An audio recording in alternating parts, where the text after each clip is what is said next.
Come on aboard as we cruise the vibrant and historic waters of Northeast Florida, from the oldest streets of St. Augustine to the secluded shores of Mosquito Lagoon. How does one navigate the charm and challenges of Florida's coastal waters with centuries of history and its remote natural beauty? This leg of our journey takes us through iconic cities and hidden gems along a section of the popular Great Loop so many boaters travel. Armed with an anchor and curiosity, we tackle the dynamic tides of St. Augustine and unwound in the remote Spoil Islands near Cape Canaveral. This part of our Florida Loop was a journey through time and tide, ending just a short shuttle from where we began. We're halfway through our 350-ish mile loop of Northeast Florida that consists of the St. Johns River and then down the Intracoastal Waterway. We're starting and ending about, 16 or so miles from each other across land. I've already finished the St. John's portion. I just entered the Intracoastal Waterway, headed back south. We've already been through a lot. Engine trouble, weather. We're gonna see what we run into. You never know, it's gonna be an adventure. Let's get going. I'll tell you what, I am glad to be in the Intracoastal Waterway though. Finally. But really, this is gonna be a totally different environment. It's almost like another type of adventure altogether. Is my lens dirty? The first thing I know we have to do, we have to get some fuel, because we are lowish. We definitely don't have enough to finish, so we're gonna do that today. Let's get some fuel.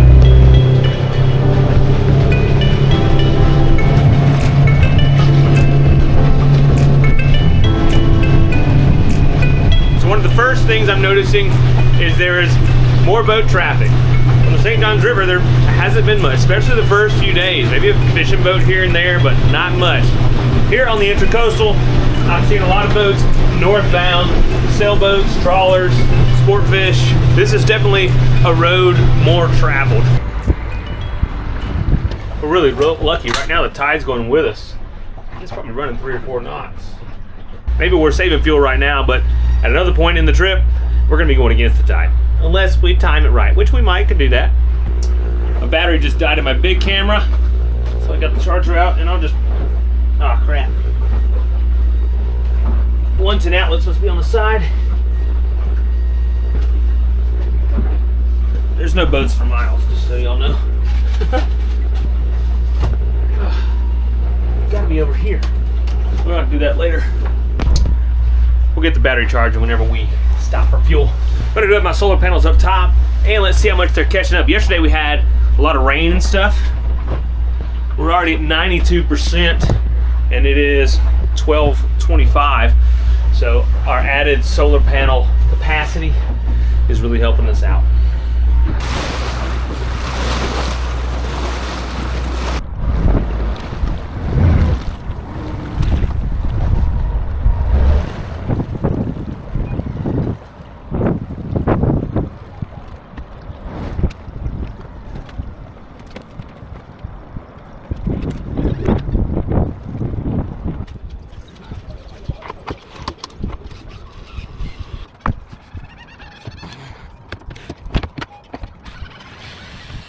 I'll tell you what this is gonna cost me.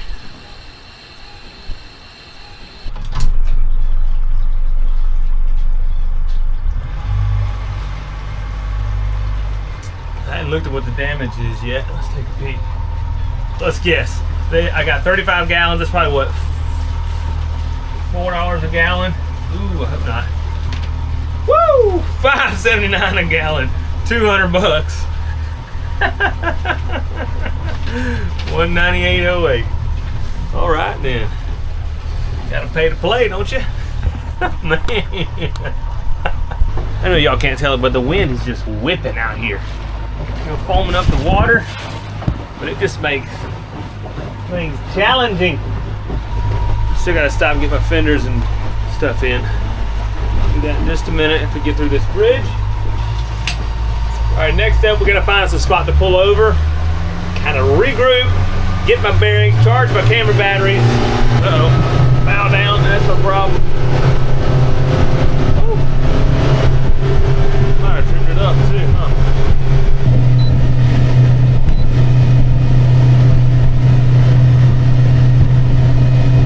Looking on Google satellite view, it looks like it's gonna be, a long ways before we get to a beach, and I need to pull over. So, just gonna pull over to the side, get some shallow water, get out of the way. What's up, buddy?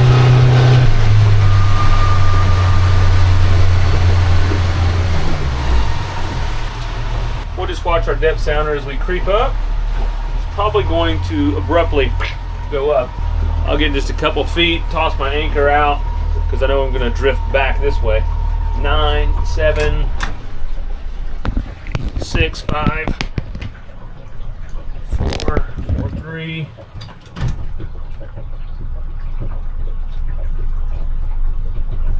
Three foot. We're up 2 foot. 2, 5, 2, 4.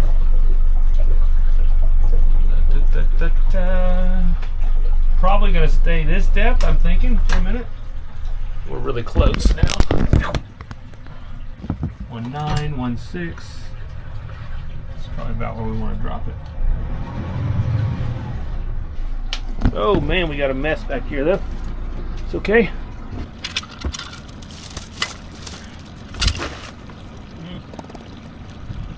Alright, we should be good. Now just tie it off of the bow, back us up, we'll get in the wind, and we should be alright.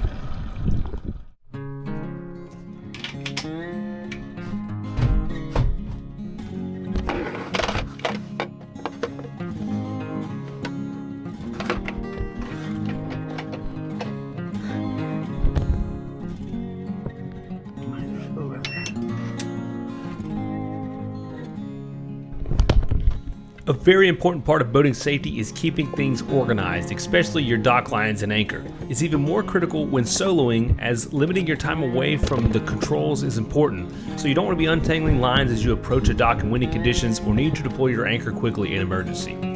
Here you can see the water and the salt spots on my windows that have built up as we were coming through the rough water as we finished up the St. Johns River. This can also be a safety hazard by hindering your visibility, plus it's not good for filming through. You probably noticed in my videos that I like a clean boat, and I'm that way for more reasons than just that it looks good. As you keep your vessel clean and dry by hand, you're inherently touching everything on the boat.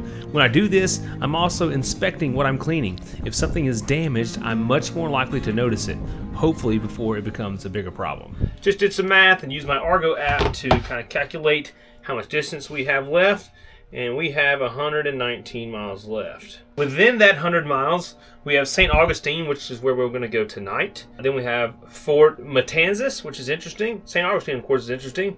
And then we're going to go to Daytona, and then Ponce Inlet, and then Titusville. Is that how it's going to work? And then Monday will be done. Today is Thursday, by the way. Sorry.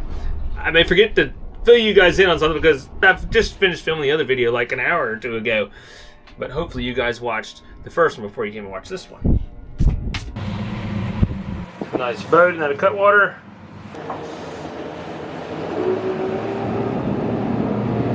Yeah. Souped up Sea-Dory. Oh boy. Decent wake, but it's okay. I expect that.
After that much needed break, it was time to get back underway. I'd already covered quite a few miles this morning before this video started, but these miles are much more laid back in the smooth and protected ditch of the ICW, so I could sit back and relax. Also, today is the first portion of the trip that had more of that beachy / coastal feel that bumped my mood up a few notches as well. It was a good day to put some miles behind us and possibly the highest mileage day of the trip.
St. Augustine.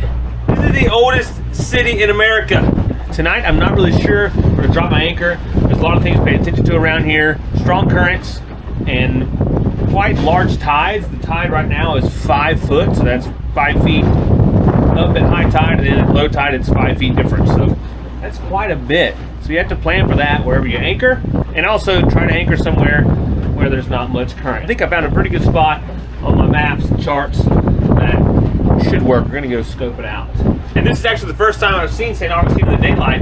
I've been here one time before on a boat delivery, headed south, came in the inlet, dropped anchor right there, and left the next morning before it got light. So I never got to see it. But the lights were beautiful at night. And the channel's very well marked if you're coming in at night. So there you go. Found us a decent little spot. Pretty protected, right up in here along the houses in the lee of the shore.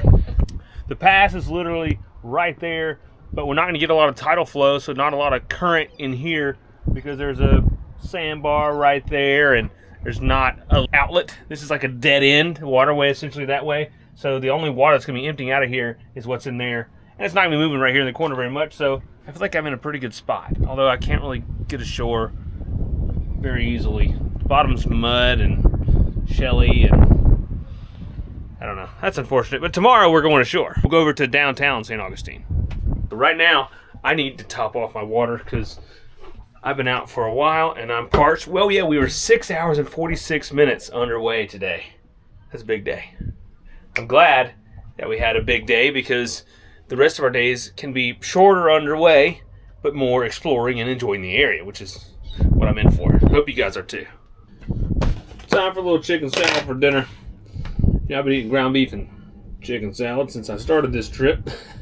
And I got a lot left, but luckily. Tomorrow we're going to do a little different. I have some sausage I'm going to cook for breakfast. We may eat in town or something. I don't know. I might be somewhat budget-minded though, because with our engine delay and the extra Ubers we had, I think $150 extra on the budget, and then $200 on fuel today. I don't know what I expected that to be, but that's a lot. I did bring a few extra things just in case that ran out. Maybe a couple little treats. A lot of jerky. I have a bag of pistachios. And maybe I've got this honey almond butter. It's pretty old. Yeah, 2023. Probably time to eat it. And this jerky, eat by 12/22. So this stuff needs to be eaten. Looks like licorice or something. Ooh. Did y'all hear it? Kind of snap.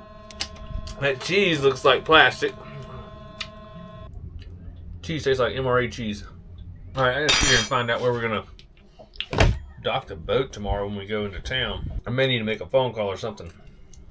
I just got the phone with the marina, and their rate is $5 an hour, maximum of 4 hours. So that'd be $20 for 4 hours. So I'm gonna look in to see what all there is to do and see if that's something that I want to do. I probably should break down and just pay it. The rest of my afternoon was spent riding at anchor, being blown by the stiff breeze. It was nice that there were no bugs out in this wind, and being in the lee of the shore here did provide us with some calm water. The sunshine was keeping our batteries topped off, and I sat back thinking about how St. Augustine was settled about 460 years ago, and many sailors have passed through the harbors here since then. Merchants, warships, and pirates. You know, St. Augustine was actually successfully raided by pirates a number of times. It's pretty crazy to think about that.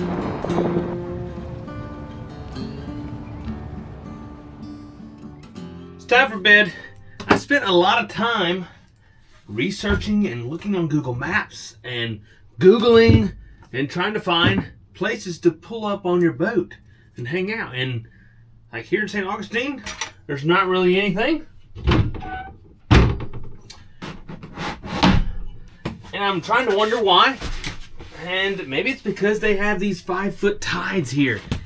And there's just, I don't know, if there's anywhere to pull a boat up for more than a few minutes or something, they gotta have floating docks. Somebody's gotta pay for those floating docks. I don't know, maybe that's just me trying to rationalize, like, why is there nowhere for people to hang out on boats? Or maybe I just don't know, because I'm not from here.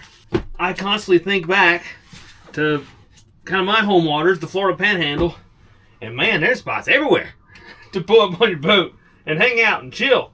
There's over 100 miles to go. Surely we're going to find something. I mean, it's hard to even find a beach just to pull up on because of the tide. And the weather is pretty rough, man. All this wind, golly, it's been ridiculous. But tonight, I'm going to pray for sweet dreams about the Floribama and the Destin Harbor. See y'all in the morning.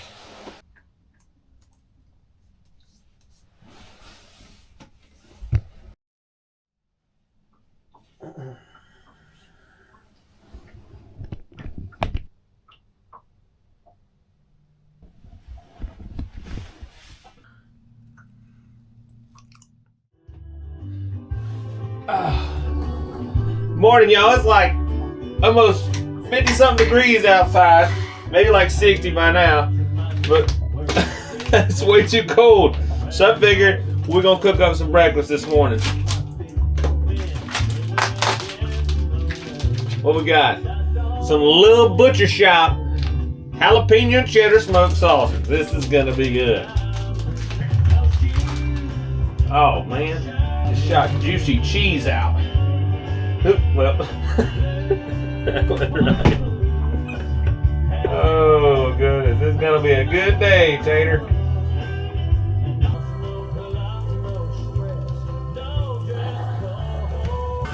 She's the queen.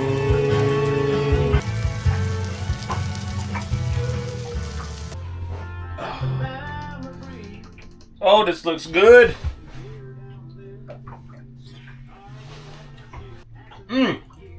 It ain't jarred seal meat, but it's good. Put me in a good mood right here now. Right now, it's 8:20. The museum opens at like 10. Try to get to the marina about 9:30.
buddy.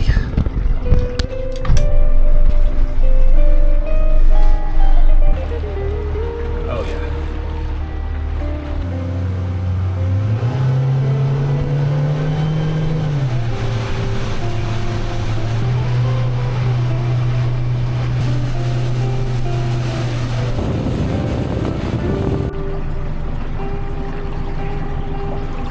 Municipal Marina, this is the Sea Dory.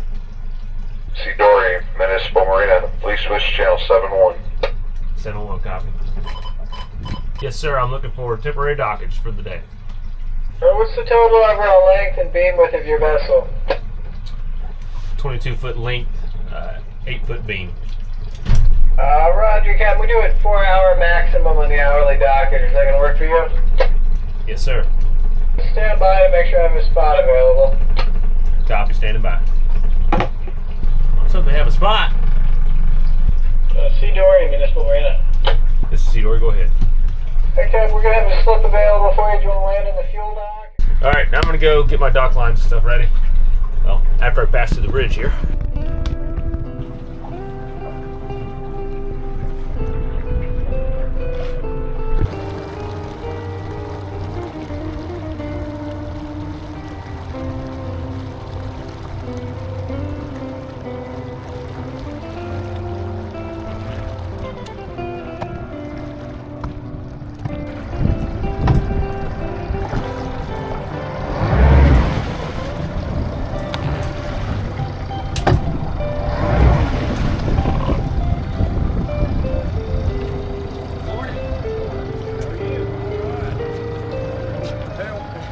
Oh, I'm sorry. I don't know about you, but I am. Hey, I will take it. Thank you. Is that your Ranger? No. Okay. We, Yeah. always on this side. Oh, okay. Very nice. Yes, yeah, I like it too. It's, simple. That went well, even with a bit of current and wind at my back. I got some help coming in, and also had a good conversation with someone on a Albin. No, what do you call it? I forgot what it was. But it's a small boat, and they're doing some little cruising too. Now I'm gonna tidy up, get my fenders how I want them, and I'll head up and pay my dues and head out. All right, $21.30.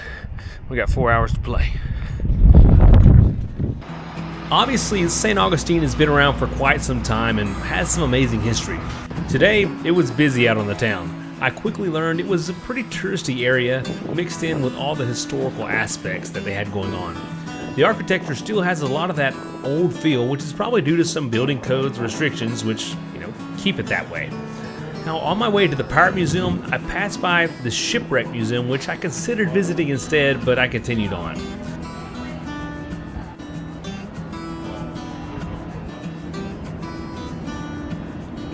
Now, some of the buildings were more colonial style, I guess I'll call it, and there were cobblestone streets as well that added to the character of the town. I was just in time to see this parade, which I never found out what it was for.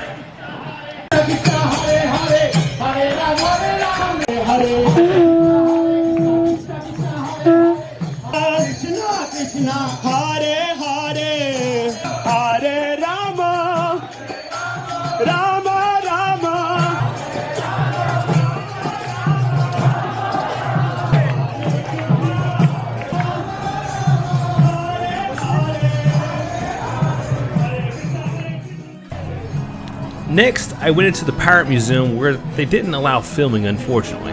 Now, it was a decent museum, and I'm glad I stopped in. Continuing through the streets, this is when I really noticed how touristy the town was. There were lots of candy and ice cream shops, gift shops, and places to eat. Now, I did find this old gate that opened in 1739 as part of the defensive line for the city. That was pretty cool.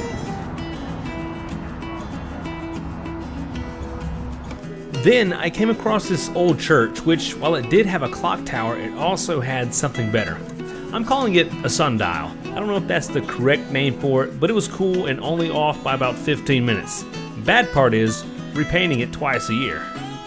I also liked reading the old street names and walking down the less crowded ones. Like this one, with an old Spanish military hospital on it, was pretty interesting.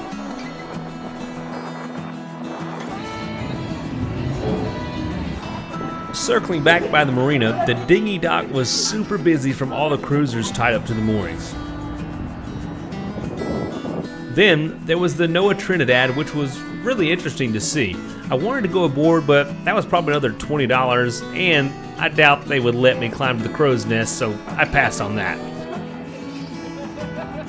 But check out these giant ship anchors that it had on board. Now that is pretty awesome.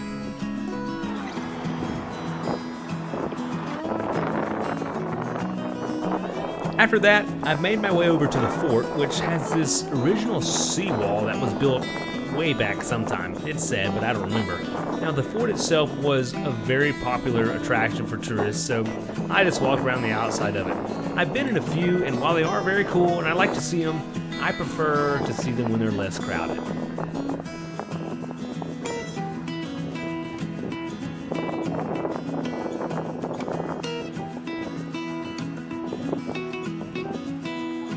I had a little over an hour left at the marina, so I decided to get some exercise and take a run through the city. That was the only thing standing after that attack. We'll talk more about that in 2 stops. The White House here at Clayside is the first house built after that attack. Take tours to the house and also walk in front of it. It's also part of... I actually found that I enjoyed this way of seeing the city more than just walking, as I went down more random streets just to see what was there. This guy painting the old gate.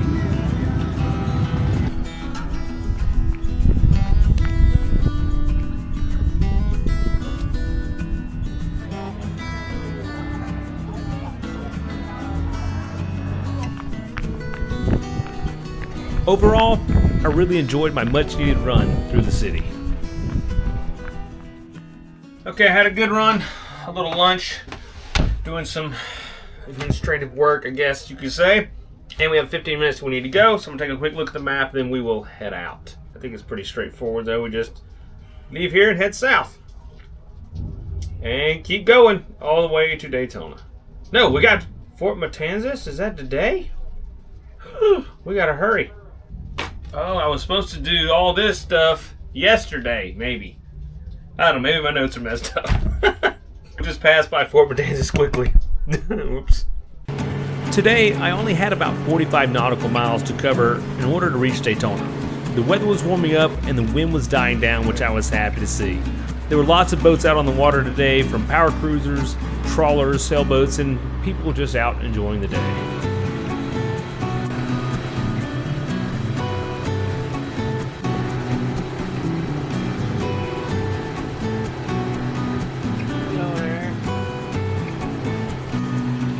These sailboats having a hard time out here. That's unfortunate.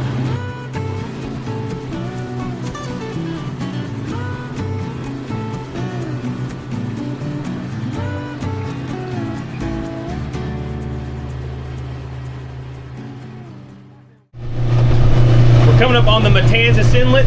There's also a fort here, but I hope we get to see our first, I don't know, more beautiful water. Although it is getting pretty. I mean, it's nice. It's still a murky emerald or a murky green, but it's nice. We're getting a lot of sandy beaches and things like that, so it's getting better. Okay, this is more what I had pictured. This is the Florida that I'm kind of used to. Beaches and people hanging out on beaches, on boats. And we'll find a spot to pull up because I do need to get rinsed off. So as I was coming up to the shore here, I tossed an anchor out quite a ways away as I was drifting in. That was going to be my bow anchor. I was going to anchor stern to. And as I was pulling it in, it would never catch. And it finally caught like really close. So I don't know what the bottom is here. So we're not going to be here long. I'm just going to hop in, get cleaned up, and we'll keep heading south. Yep. Woo! It's a little cold, I'll be honest. Whoa.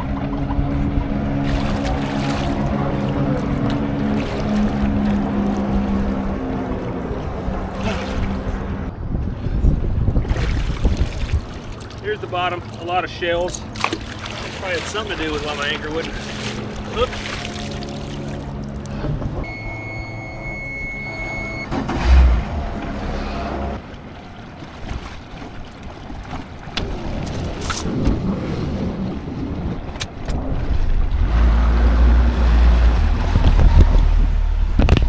Nice quick little stop.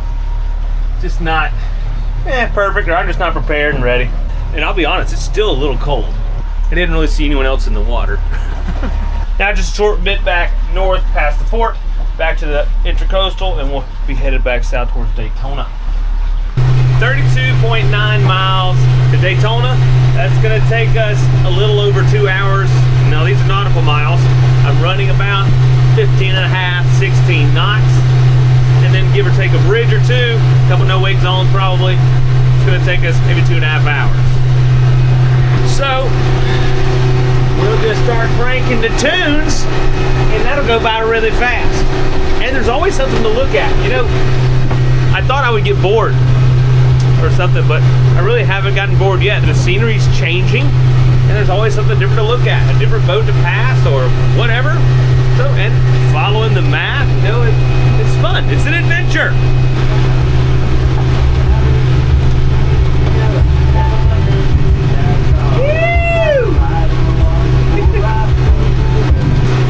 Just shuffle my country playlist and we'll be good.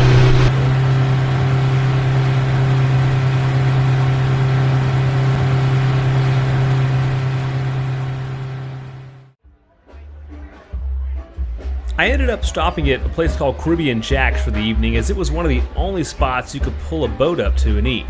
Turned out to be a really good spot. Then afterwards, I could simply motor out and drop an anchor nearby and some protection.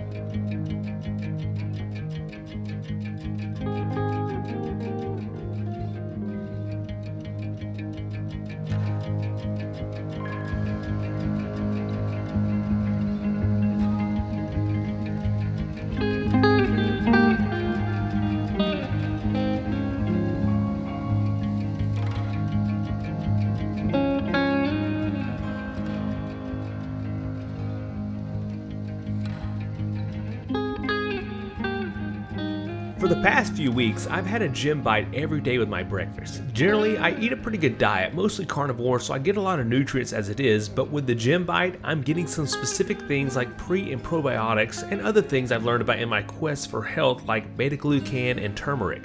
Some of the benefits of turmeric are things like autophagy, omega-3 utilization, brain health, and anti-inflammatory properties.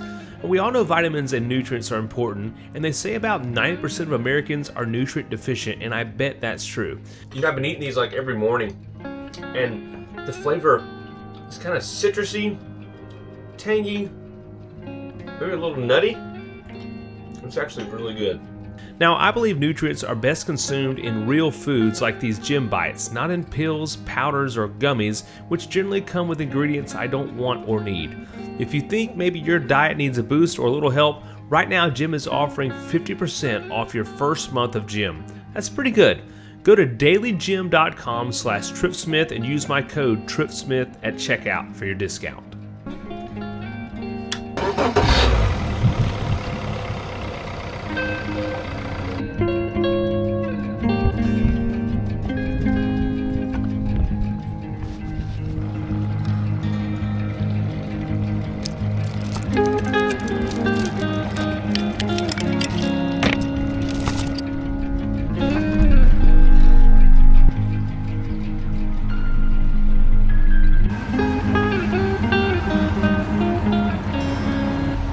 One thing new I've been using the whole time on this trip is the Argo navigation app, and I'm actually using it this morning to navigate and guide me, I guess you could say, kind of like Google Maps would do to my destination.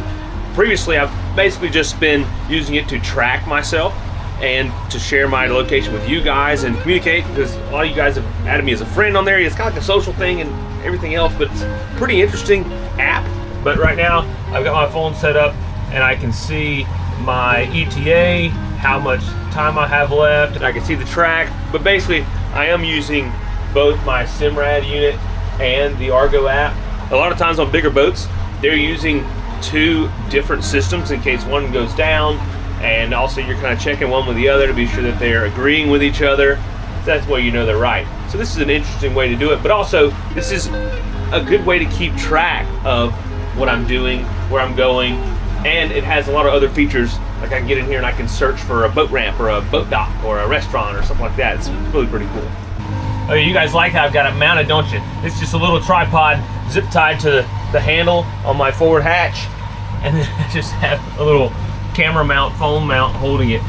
In the future, what I'll do is I'll either have a really good mount for my phone, maybe like one of those charging mounts, you know, induction charger, wireless charger, or I'll either have my tablet up here running and just download the charts onto my tablet, and then I can use that offline.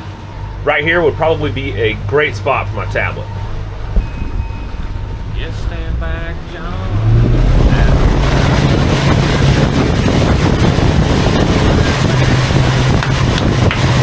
We're on the way. Beautiful weather today too. My goodness, 7 degrees warmer. You probably can't hear me all the wind. 7 degrees warmer than yesterday. Flat calm out here on the intracoastal waterway. It's gonna be a good day. We're gonna find us a little deserted island, essentially, later on, to anchor up at and really get the most out of this final full day.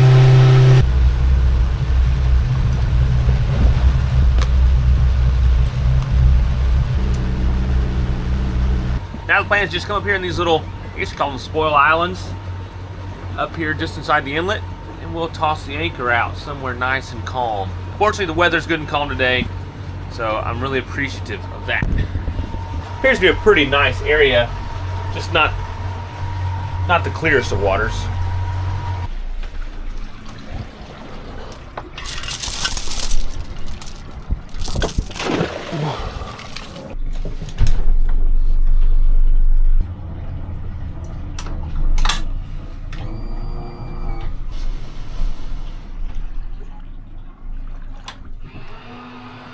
So as I was coming in, I went ahead and dropped an anchor.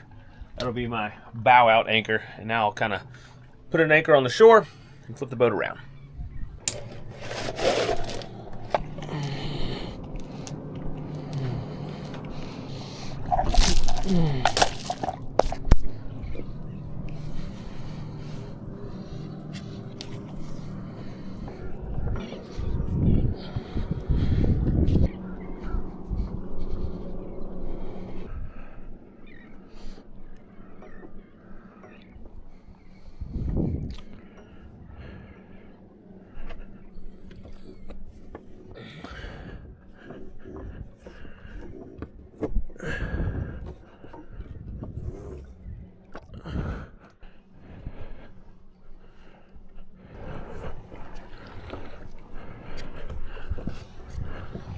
Come on, sit. Oh, it's not gonna sit. It almost worked perfectly. My stern anchor would have set, but it didn't, so I'll just get there and set it manually.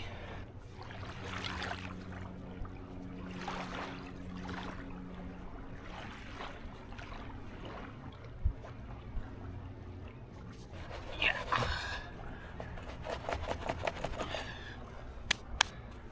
Don't really need much holding power. There's no boats running through here, so no wake. Almost no current. The tide's coming in right now, so we don't have to worry about winding up high and dry either, so it's gonna be a good spot to hang out for a little while. Still being early in the day, there weren't many other boats out yet, so I had the place to myself for a while as I watched this guy catching his breakfast. The wind was light and the air was warm and moist, making this time at Ponce Inlet very relaxing. I laid on the beach for a while and thought about the past several days. Everything the boat and I had seen, been challenged by, overcome, and experienced. The pace of life is different on a boat. While I consider myself to be cruising pretty luxuriously, I still feel disconnected from the world and in my own lane. There's still work to do out here, responsibilities aboard, and navigating. It's much different than my days back home. I value each and every moment, each gust of wind, each wildlife encounter, the current and the waves, whether they be for or against me.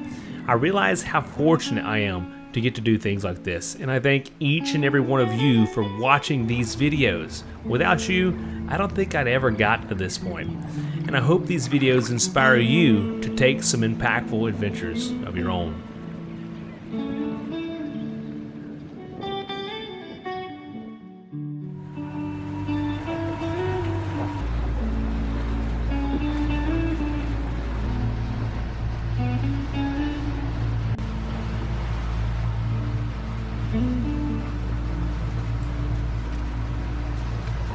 Here I'm passing a marina that we stopped at one night on that delivery I mentioned earlier. There's some pretty good hamburgers across the street if you're ever in the area.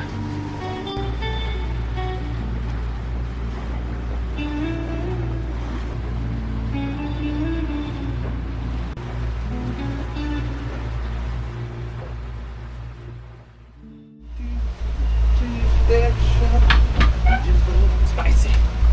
Spicy. Woo! No wake zone, the perfect time to grab a snack. Look at that. Ooh. Oh!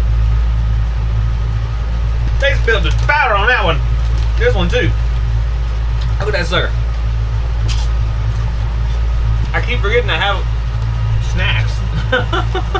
We're still in the no wake zone, and I'm slowing down. I kind of go over to the edges looking for some manatee, and there's this boat that passed me, and he's kind of going too fast. He's kind of, plowing a little bit. He's got his bow in the air, his stern tucked in the water, and he keeps running aground. I don't know if he doesn't have a depth sounder or something, but I don't know. If he would just drive properly and not quite so fast, he wouldn't be plowing like that, and also, well, he'd be driving legally in this no wake zone.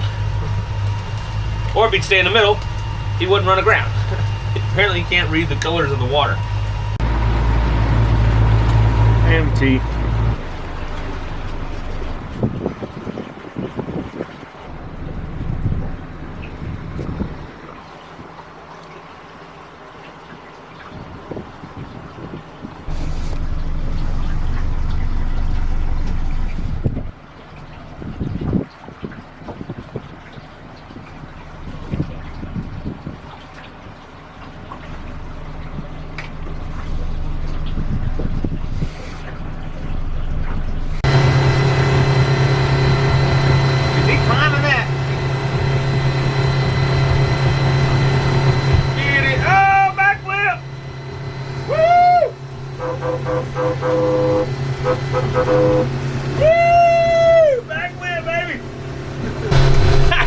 I was coming up, I was like, look like there's a dude on that pile.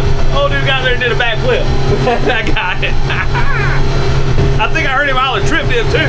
Man, what I'm talking about. Well, we're just coming out into the Mosquito Lagoon. The grand expanse of the Mosquito Lagoon. It's too bad there's not a rocket shooting off. There is in like 3 days, but I'm not gonna be here. I gotta go back to the real world, which this kind of is my real world, but I gotta leave here, go back home.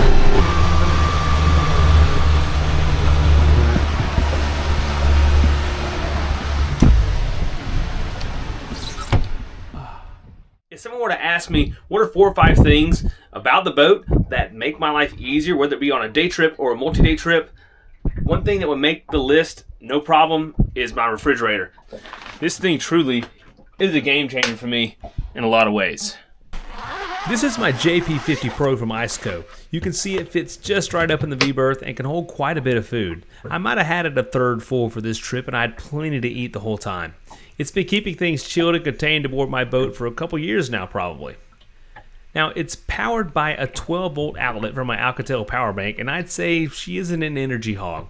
I'm not sure exactly how much she uses, but my 200-watt panel could keep up even before I added the extra 100-watt flexible panel to my cabin top. I had the padded cover on mine, which I appreciate as it provides an extra layer of insulation to the fridge and protection, which comes in handy when I crawl forward or take the JP50 off and on the boat. Now the fridge is super easy to access and the lid can be opened from either side, which can be handy depending on how you're using it, like when I carry it in my truck on camping trips. Now the great thing about it is now I'm not worried about a cooler, which you have to keep topped off with ice and worry about your food floating around in and getting ruined by water. If you can manage one, a fridge is indeed a game changer.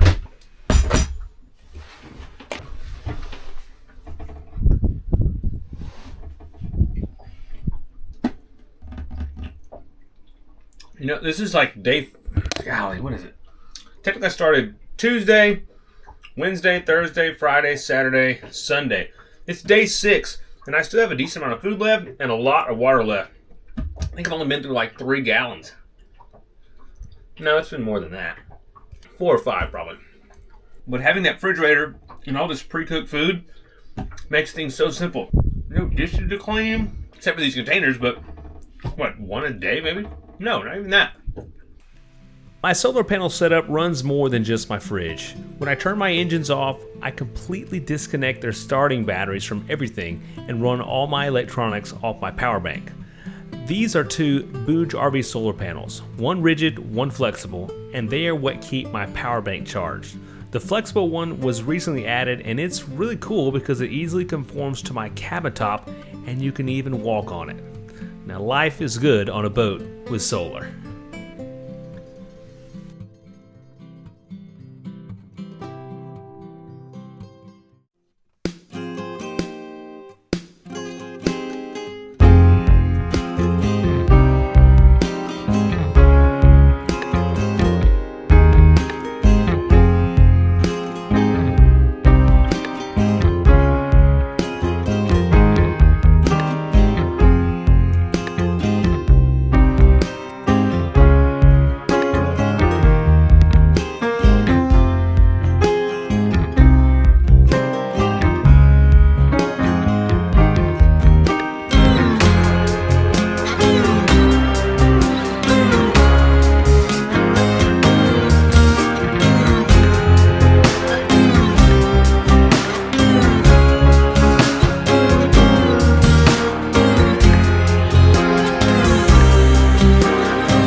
Cloud was blocking my sunset tonight, but I've seen 6 already.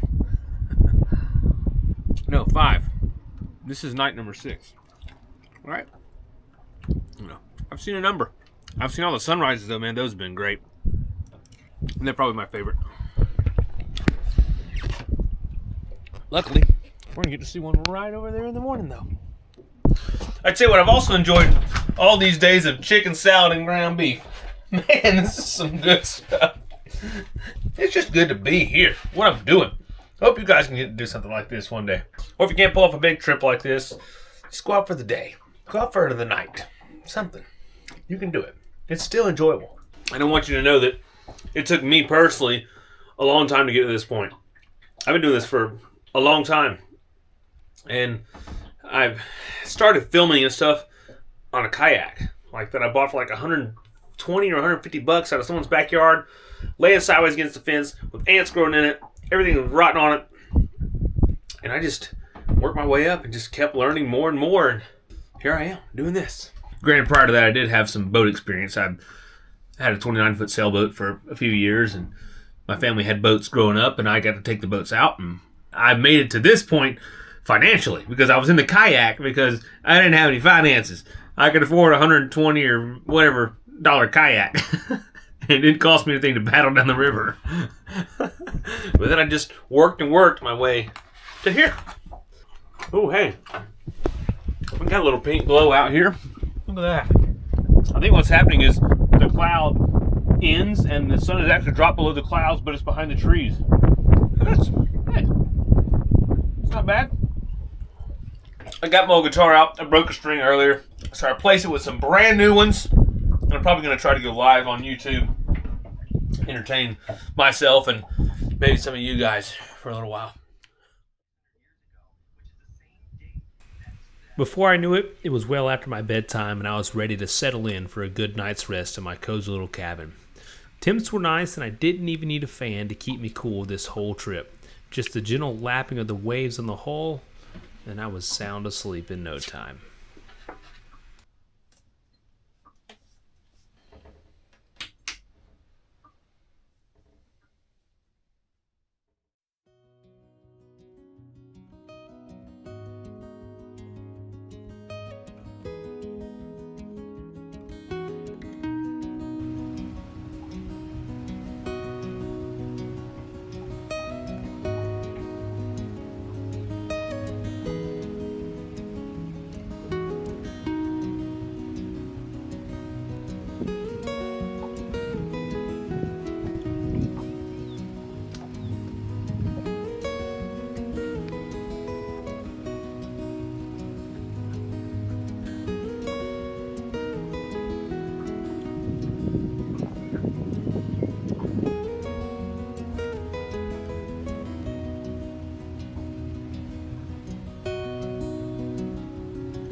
The way that I store my anchor rode in my bag is a bit of organized chaos. This is intentional as the line doesn't get tangled when you draw it back out of the bag. I do take the time to somewhat strategically lay the line all across the bag instead of in one general area. Once I get to the chain, I do a sort of zigzag over the pile of line, which helps hold everything in place until it's needed again.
Folks, that's it. It's about 350-ish miles, successfully completed. What an adventure. Thank y'all for coming along. I really appreciate you guys watching.